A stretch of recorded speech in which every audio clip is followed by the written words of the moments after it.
Hello, hello, everyone. Welcome.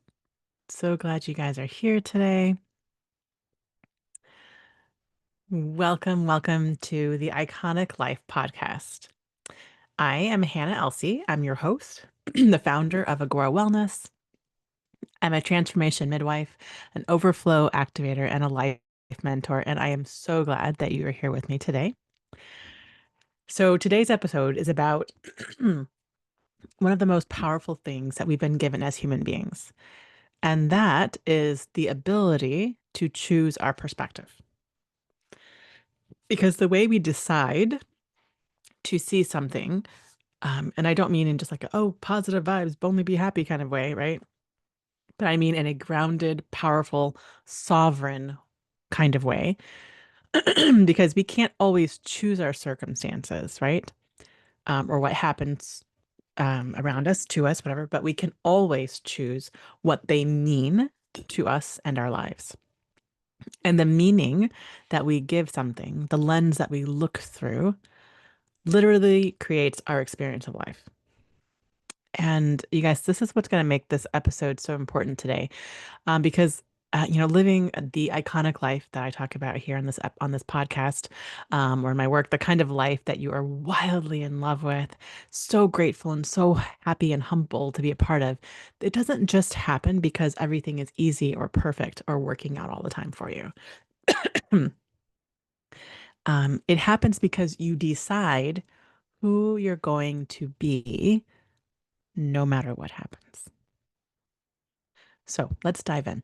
Okay. I've got my electrolytes today, my water. If you have tea or coffee, grab a chair, pull it up, and let's chat. Okay. So first of all, I just want to touch on what does it mean to live iconically? To live iconically is to remember who you have been created to be and to choose to live in that identity fully, unapologetically, and over again. Every day, making that choice.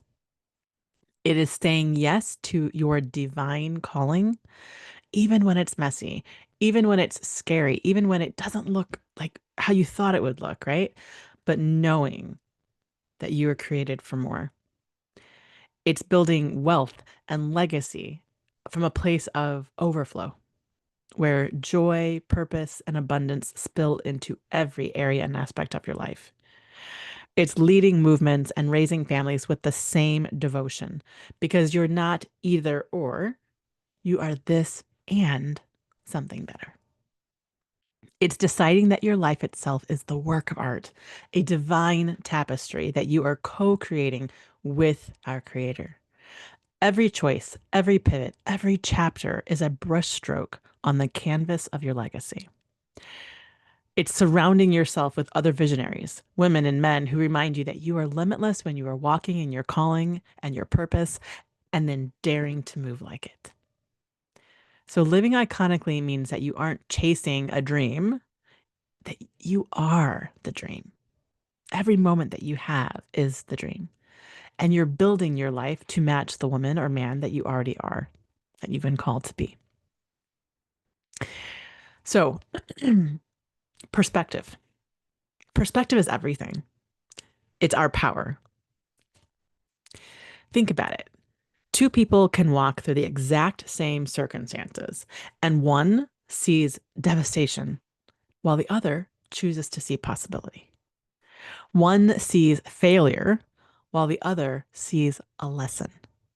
One feels cursed or this is just my luck, while the other feels chosen.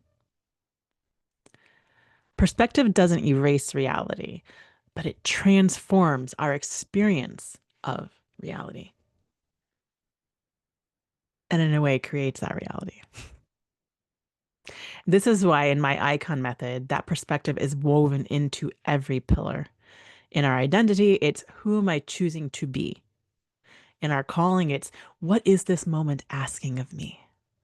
In the area of overflow, it's how can I meet this with joy, curiosity, and expansion? How good does it get to be? And in our network or our community, it's who do I get to connect with? Who do I get to lean on? Who do I get to bring with me through this? When you shift your perspective, you shift everything. Let me take you back to a very ordinary but kind of defining story in my life, which was learning how to drive on the highway or lots of traffic, right? And I think this is something a lot of specifically women can resonate with, okay? But you guys, I grew up from a very like my earliest memories, which, definitely less than 7 years old, but like early memories of I grew up watching my mom be terrified of driving on the highways. The semi trucks, the cars everywhere, the traffic, the crowding, the stress of it, the horns honking, right? I can picture myself, I can still feel what it would feel like to be sitting in that back seat and hearing my mom or seeing her like, oh, hearing her breathe fast or like panic a little bit when my dad's driving. And like cringing, like, oh my gosh, the trucks. And I remember looking around me and seeing, big semis on either side and understanding and the traffic all around me and understanding that there was some element of danger there, right? But I can hear my dad, his voice calmly talking her through it. And his voice saying, just stay in your lane. Don't worry about the whole world around you. Just know where your car is and focus here. Be aware of what's happening, but focus on your space. And you guys, that just stuck with me. It left a mark on me. Because I remember thinking, even as that little girl, I'm not going to be afraid to drive like this. I'm not going to let fear keep me from being able to drive with confidence on the highways because my dad said this is how you can do it. And by the way, let me just say, my mom is able to drive on highways and whatnot, but there's a lot of anxiety and fear there. And I decided I didn't want that fear to be a part of it for me. So fast forward, um, my early 20s, I had gotten married and we had moved to Dallas, Texas. I'm from the north, right? So I'm from the Midwest north. So I'm from Chicago. But we moved to Dallas, Texas. And if you've ever driven in Dallas or Houston or any of those um, highways in the South, you know that they have these insane highway systems. And I think it's also in California as well. But they have these like ramps that feel like roller coasters. Like they go up into the sky, right? Overpasses that just look like they climb up into the clouds. And I remember the first time that we drove on one of those, my body panicked. Like my whole mind was spun up with like what ifs. Like what if we fly out the side or we're driving up into outer space? What if I die in this car? It was so irrational, but it like paralyzed me. And thankfully, I wasn't even the one driving, but there was that much fear because I had never experienced that. And I realized I had a decision to make. Was I going to let this fear become my story and keep me from being able to drive confidently? Or was I going to write a different one? And you guys, for years as um, a young adult, when first started driving and those early years, my 20s, driving on unfamiliar roads and highways terrified me. Missing an exit sent me into like a spiral because I literally thought if I missed my exit, I might never find my way home again. I don't know where I thought I would end up. Like, I don't know. Because even if I had missed it and ended up in Canada or Mexico or the ocean, I don't know. I would have eventually found my way back home, right? Because reroute. Actually, back then we had atlases, but I knew how to use the map, right? So somehow I would have found my way home. But my whole body would just flood with anxiety. I'd be absolutely just terrified. And I had to make this shift. I remember telling myself, okay, Hannah, this is silly. If you miss the exit, it's okay. You're just going to reroute. You're just going to find the next one. You'll make it back, right? Because I knew I had the tools in my car. I had the map, I had the atlas, and then as we got GPS, I had the GPS, right? But I had the knowledge and I had the tools. What I needed was a perspective shift. And when I started to choose that and remind myself of that, that even if I end up in Canada, I'll find my way back home. That fear, that anxiety started to dissolve, and my body was able to relax. And I was able to drive confidently. And I no longer have that fear or anxiety about driving in unfamiliar places. But you guys, that is the power of perspective. The fear doesn't disappear first. You have to choose perspective, right? And then the fear will melt away as you start to answer with the truth, right? And a different perspective.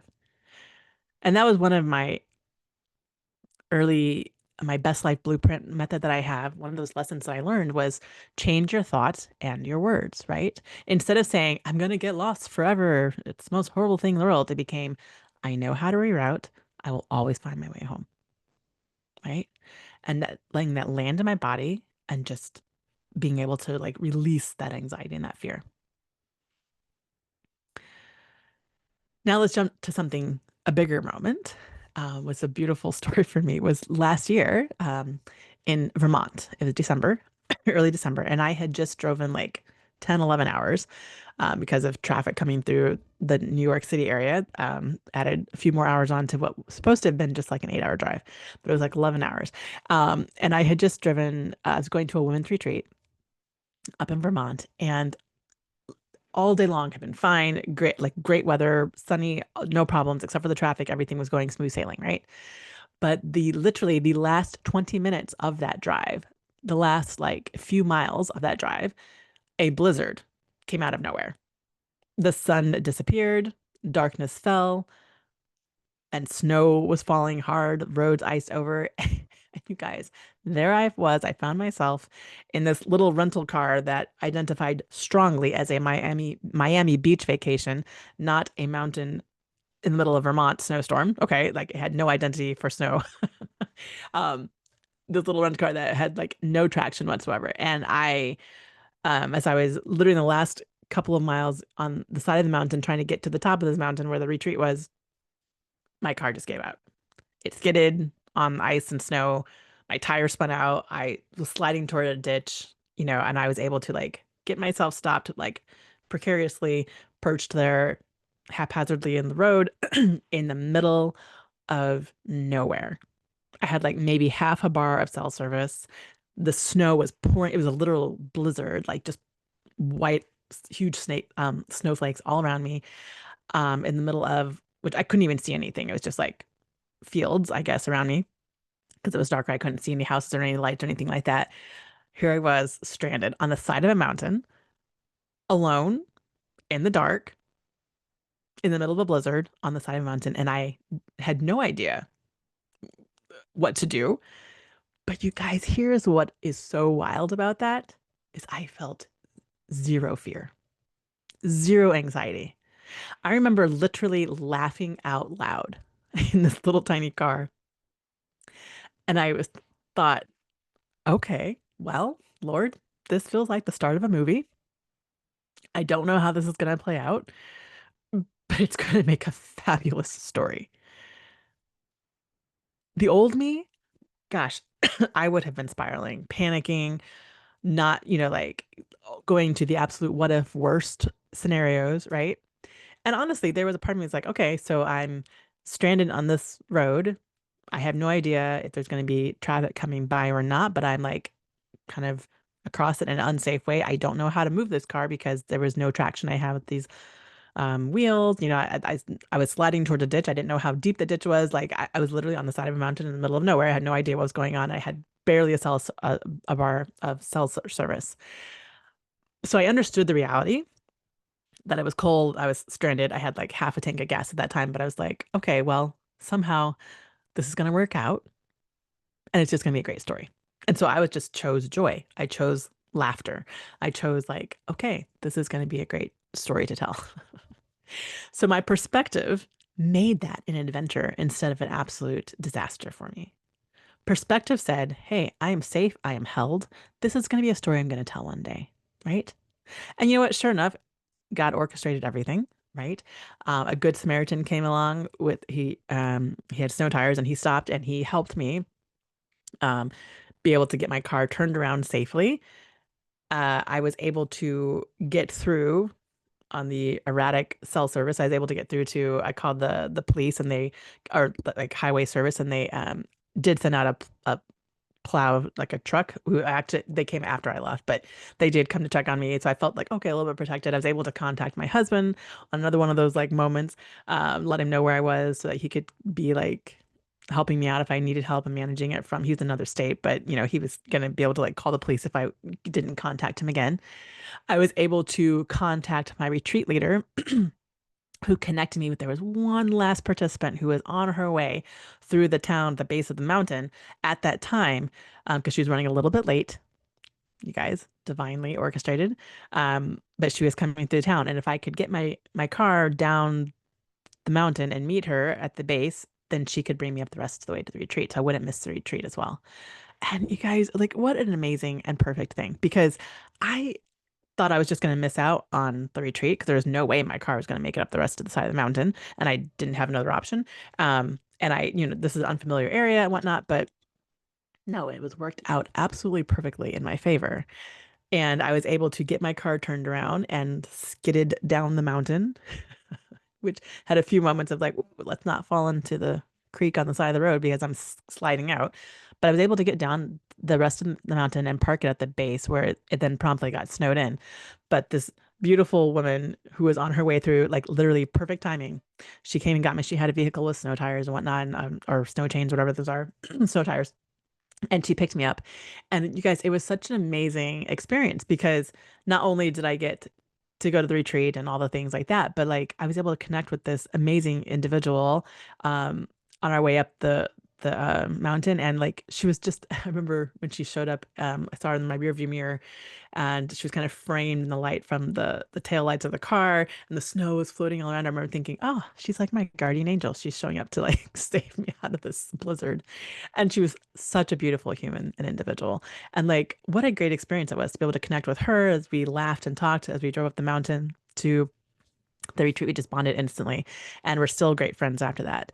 But that weekend at the retreat, it also changed my life in such a massive way. And I literally, like, that is why I chose to host a retreat there, the one I have coming up in November. To host a retreat at that center was because of my experience there. If I had not gotten there, that wouldn't have happened, right? So the story just, it like came very full circle. But I remember when I got to the retreat center, and the rest of the women were there, and they're like, "Oh my gosh, how are you doing? That's so stressful." I was like, I was just laughing. I was like, "You guys, it wasn't stressful because I decided it was not going to be." I was like, "This is going to be a great experience, a great story."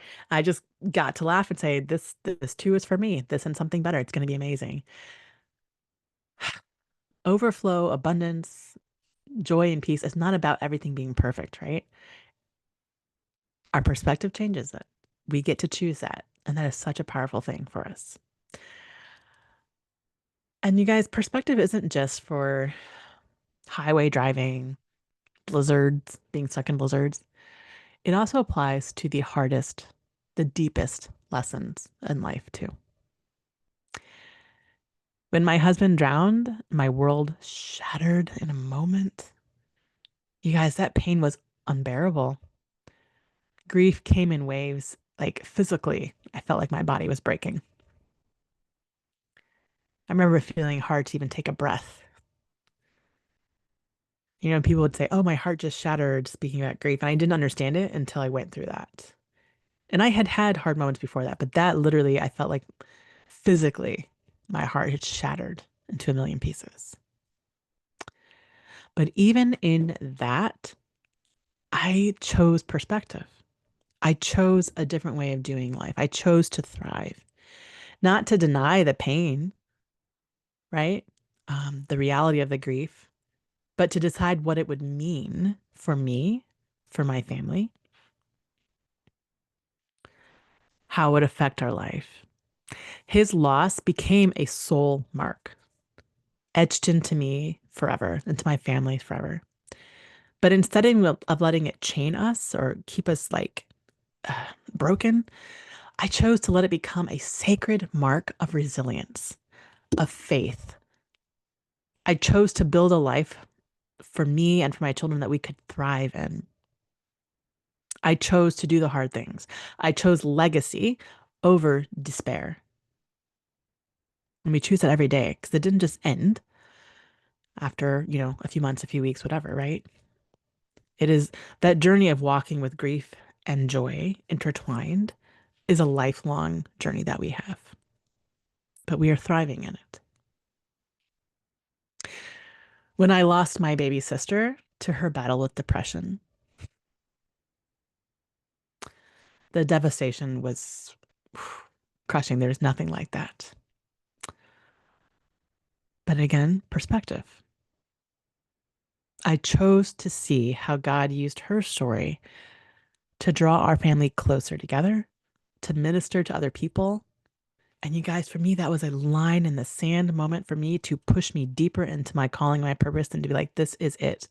This is where I make the choice to pursue the calling that God's placed in my life and to create impact, to work in a bigger way, to impact others. And that was because of that loss that I experienced. These losses, they don't make me weaker. They become the very places where my calling grew deeper roots. And our perspective doesn't erase the grief, the pain, the reality of it, right? But it alchemizes it. It weaves the grief and grace into the same tapestry and creates the depth that makes an absolute masterpiece. This is soul marks in action, moments that mark you, right? But we get to decide, does it scar us or just mark us with beauty? Do you get to decide if it's going to be a scar of fear or a sacred mark of purpose?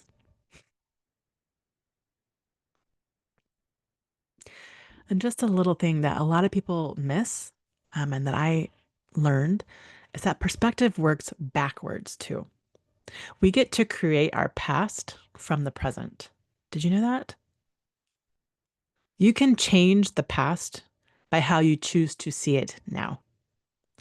That childhood memory that haunts you, you get to choose to look at it with new eyes and say, that moment didn't break me, it built me. And this is how. And as we do that, it changes the meaning, the impact of that moment and creates something beautiful in its place. That failure, that loss, you get to say, no, no, no, that was a training for me. It was preparation for where I'm headed. Perspective transforms your story retroactively and therefore your future. So here's what I want you to take away today from our conversation. Living an iconic life is not about our circumstances being perfect. It's about choosing the perspective that creates the life you desire. Ask yourself, identity, who am I choosing to be in this? What is this moment asking of me? How can I meet it with both joy and curiosity? And who is walking with me or who gets to be impacted by this story? Your soul marks are not here to haunt you. They're here to honor you, to build you, to remind you of the power that you carry and that you were created to do. So this week, today, choose one circumstance in your life, big or small, but shift your perspective around it. Decide what it means for you. Create your experience on purpose. Because when you truly choose your perspective, you're not just surviving your life, you're creating your iconic life, one that you are wildly in love with. So grateful and humbled to be a part of. You guys, thank you so much for being here with me today. If this episode spoke to you, please share it with a friend, leave us a review, or message me on Instagram or social media your biggest takeaway. I love to hear it. It is such an honor to me and such just really lifts me up. I would love to hear your story. But until next time, live boldly, love deeply, and choose your perspective and walk in your calling.